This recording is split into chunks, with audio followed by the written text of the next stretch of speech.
ఇక్కడికి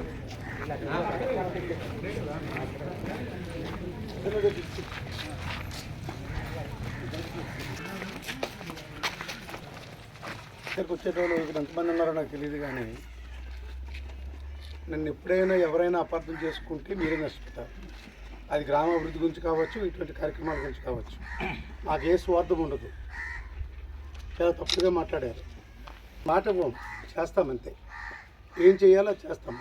చాలా తప్పుడు మాట మాట్లాడారు. ఉపకారం చేద్దామని నేనేదో ఆస్తులు సంపాదించుకోవాలా, కోట్లు సంపాదించుకోవాలని దీంతో అలా ఫస్ట్ నుంచి కూడా చిన్నప్పటి నుంచి కూడా ఎమ్మెల్యే కావాలని ఒక ఆశ ఉండేది. ఆ ఆశ ఈరోజు ఉప ముఖ్యమంత్రి దాకా తీసుకొచ్చింది. దీంతో చాలామందికి ఉపకారాలు చేసుకొచ్చాను. ఇలాంటి వాళ్ళందరికీ కూడా అడక్కన్నా ఒక కాగితం పెట్ల ఎక్కడికి వెళ్ళా, వచ్చిన తర్వాత వాళ్ళని కాగితం నాకు ఇచ్చేయండి చాలని చెప్పాను. ఇచ్చారు. ఈవేళ ఒక్కొక్క కుటుంబానికి 5 లక్షల రూపాయలు ఈ రాష్ట్ర ముఖ్యమంత్రి జగన్మోహన్ రెడ్డి గారు ఒక మార్పులో ఇచ్చారు. ఒక మాట దయచేసి అది మాత్రం అర్థం చేసుకోండి. ఈ ఊరు వరకు మీకు ఏం చేశాను, ప్రత్యేక పంచాయతీని చేశాను, మీ ఊరు దత్తత చేసుకుంటానని చెప్పాను. నా ఊర్లో ఎలాగైతే రోడ్లు ఉన్నాయో అలా కళాల వరకు కూడా రోడ్లు వేయించాను. ఇంటింటికి కొలాయి ఇవ్వాలని చెప్పి ట్యాంక్ నిర్మాణం చేశాను. ఏమర్థం చేసుకున్నాను నన్ను అసలు ఎల్లయ్యి అని అంటే అది లేదు. నా వల్ల అపకారం పొందుతానంటే నన్ను వదిలేస్తారు. ఏం చేసుకుని మీ ఇష్టమే. సబ్బర్పు రామలక్ష్మణమ్మ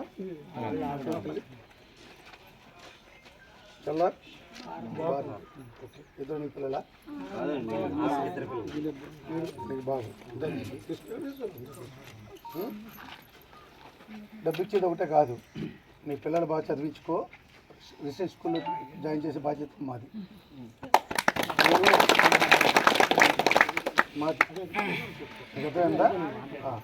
పిల్లల్ని అక్కడ ఇక్కడ కూడా చిన్నబడిలో మీరు చదివించక్కర్లా. ఆ ఏజ్ వచ్చేటప్పటికు మేము గుర్తుపెట్టుకుంటామో, మీరు ఇదిగో 6th వచ్చాడు అని చెప్తే చాలు.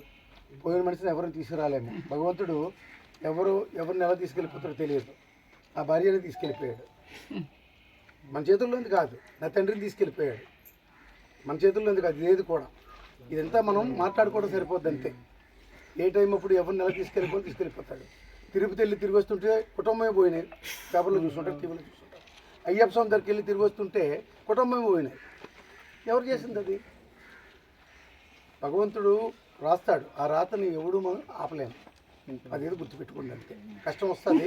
కష్టాల్లో ఉన్న మనుషుల్ని ఎలాగ ఆదుకోవాలని అది గుర్తుపెట్టుకోండి చాలు. ఎవరి చేతనైందో అది చెయ్యాలి. నీకు చేతనైంది నువ్వు చేయాలి, నా చేతనైంది నేను చేయాలి. ఇదొక్కటి గుర్తుపెట్టుకోండి. ఇంకేమక్కర్లేదు. చాలామందికి చాలా ఇళ్లల్లో చిన్న వయసులో చనిపోతారు, నడి వయసులో చనిపోతారు, కాస్త ఆదుకునే టైంలో చనిపోతారు. ఓ పిల్లాన్ని బాగా చదివించుకొని రేపు మా ఉద్యోగంలోకి వెళ్తున్నాడు చనిపోతుంటాడు.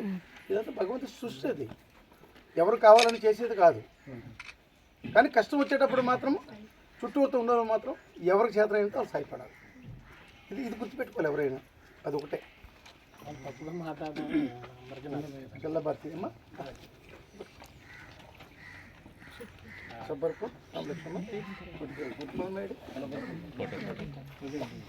క్లియరింగ్ ఉండండి. అర్థమైందా?